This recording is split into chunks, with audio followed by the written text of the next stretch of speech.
नमस्कार, मैं हूं अरुण कुमार राय और आप देख रहे हैं इम्प्लेक्स नॉलेज। आज मैं फिर संसाधन चैप्टर लेकर आया हूं। यह क्लास 10 के भूगोल किताब का प्रथम चैप्टर है। संसाधन पर यह मेरा तीसरा वीडियो है। इसके पहले 2 वीडियो मैं ला चुका हूं। आज हम इस तीसरे वीडियो पर में संसाधन के वर्गीकरण पर चर्चा करेंगे। स्वामित्व के आधार पर संसाधन का वर्गीकरण।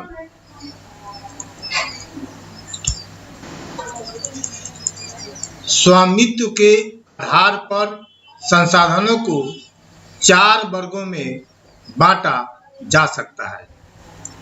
एक, व्यक्तिगत संसाधन। दूसरा, सामुदायिक संसाधन। तीसरा, राष्ट्रीय संसाधन। चौथा, अंतर्राष्ट्रीय संसाधन।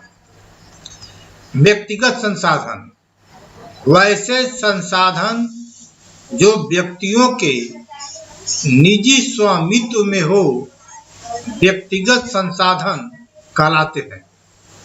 जैसे घर, व्यक्तिगत तालाब, व्यक्तिगत निजी चारागाह, व्यक्तिगत कुएं आदि। तत्वों या वस्तुओं के निर्माण में सहायक कारकों के आधार पर संसाधनों को 2 वर्गों में विभाजित करते हैं।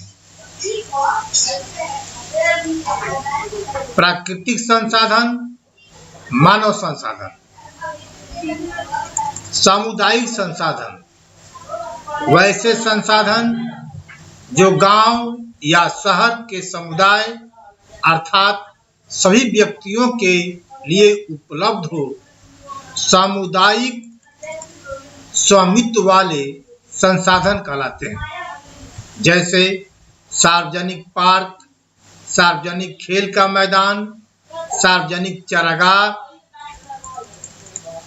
शमशान, सार्वजनिक तालाब, नदी आदि। राष्ट्रीय संसाधन। राष्ट्रीय संसाधन वैसे सभी संसाधन जो राष्ट्र की संपदा है, राष्ट्रीय संसाधन कहलाते हैं। जैसे सड़कें, नदियां, तालाब, बंजर भूमि, खनन क्षेत्र, तेल उत्पादन क्षेत्र, राष्ट्र की सीमा से 12 नॉटिकल मील तक समुद्री या 200 मील तक समुद्री तथा महासागरीय क्षेत्र, उसके अंतर्गत आने वाले संसाधन आदि। वैसे तो देश के अंदर आने वाली सभी वस्तुओं पर राष्ट्र का ही अधिकार होता है, चाहे वह कोई भूमि हो या कोई तालाब। सभी प्रकार की संसाधनों को राष्ट्र लोकहित में अधिग्रहित कर सकती है। जैसे कि सड़क, नहर, रेल लाइन आदि बनाने के लिए निजी भूमि का भी अधिग्रहण किया जाता है। भारत में 1978 में 44वें संविधान संशोधन के द्वारा मौलिक अधिकारों में से संपत्ति के अधिकार को हटा दिया गया। इस संशोधन के अनुसार सरकार लोकहित में किसी भी संपत्ति को अधिग्रहित कर सकती है।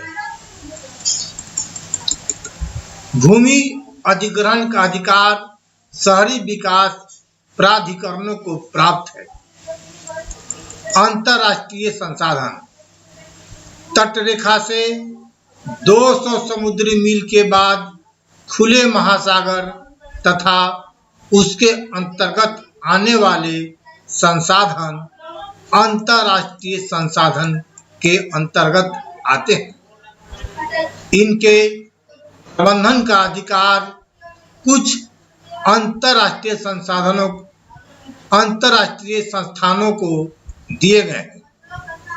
अंतर्राष्ट्रीय संसाधनों का उपयोग बिना अंतर्राष्ट्रीय संस्थानों की सहमति के नहीं किया जा सकता है। विकास के आधार पर संसाधन का वर्गीकरण। विकास के आधार पर संसाधनों को 4 भाग में बांटा गया है। 1 संभावी संसाधन, 2 विकसित संसाधन, 3 भंडार, 4 संचित कोष। संभावी संसाधन वैसे संसाधन जो विद्यमान तो हैं परंतु उनके उपयोग की तकनीकी का सही विकास नहीं होने के कारण उनका उपयोग नहीं किया गया है, संभावी संसाधन कहलाते हैं। जैसे राजस्थान तथा गुजरात में पवन और सौर ऊर्जा की अपार संभावना है,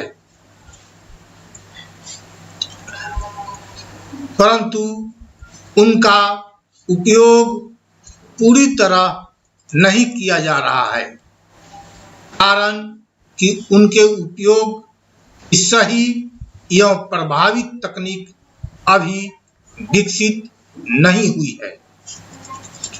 विकसित संसाधन वैसे संसाधन जिनके उपयोग के लिए प्रभावित तकनीकी उपलब्ध है तथा उनके उपयोग के लिए सर्वेक्षण, गुणवत्ता और मात्रा निर्धारित की जा चुकी है, विकसित संसाधन कहलाते हैं।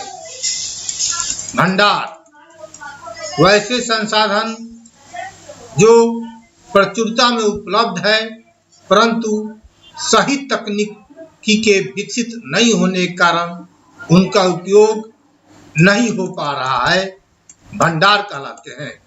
जैसे वायुमंडल में हाइड्रोजन उपलब्ध है जो कि ऊर्जा का एक अच्छा स्रोत हो सकता है, परंतु सही तकनीक उपलब्ध नहीं होने के कारण उनका उपयोग नहीं हो पा रहा है।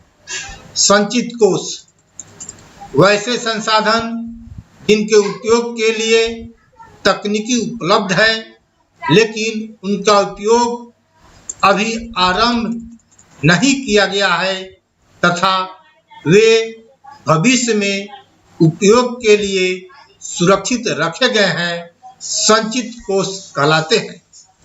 संचित कोष भंडार के भाग हैं। जैसे भारत की कई बड़ी नदियों में अपार जल का भंडार है, परंतु उन सभी से विद्युत का उत्पादन अभी प्रारंभ नहीं किया गया है।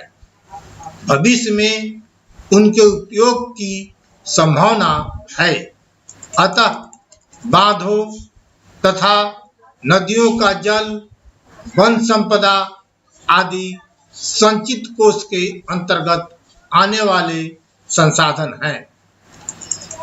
संसाधनों का संरक्षण बिना संसाधन के विकास संभव नहीं है, लेकिन संसाधन का विवेकहीन उपयोग तथा अति उपयोग कई तरह के सामाजिक, आर्थिक तथा पर्यावरणीय समस्या उत्पन्न कर देते हैं। अतः संसाधन का संरक्षण अति आवश्यक हो जाता है। संसाधन के संरक्षण के लिए विभिन्न जननायक, चिंतक तथा वैज्ञानिक आदि का प्रयास विभिन्न स्तरों पर होता रहा है। जैसे महात्मा गांधी के शब्दों में, हमारे पास हर व्यक्ति की आवश्यकता पूर्ति के लिए बहुत कुछ है, लेकिन किसी के लालच की संतुष्टि के लिए नहीं। अर्थात हमारे पेट भरने के लिए बहुत है, लेकिन पेटी भरने के लिए नहीं। महात्मा गांधी के अनुसार विश्व स्तर पर संसाधन ह्रास के लिए लालची और स्वार्थी व्यक्ति के साथ ही आधुनिक तकनीकी की शोषणात्मक प्रवृत्ति जिम्मेदार है। महात्मा गांधी मशीनों द्वारा किए जाने वाले अत्यधिक उत्पादन की जगह पर अधिक बड़े जन समुदाय द्वारा उत्पादन के पक्ष में थे। यही कारण है कि महात्मा गांधी कुटीर उद्योग की वकालत करते थे, जिससे बड़े जन समुदाय द्वारा उत्पादन हो सके। धन्यवाद।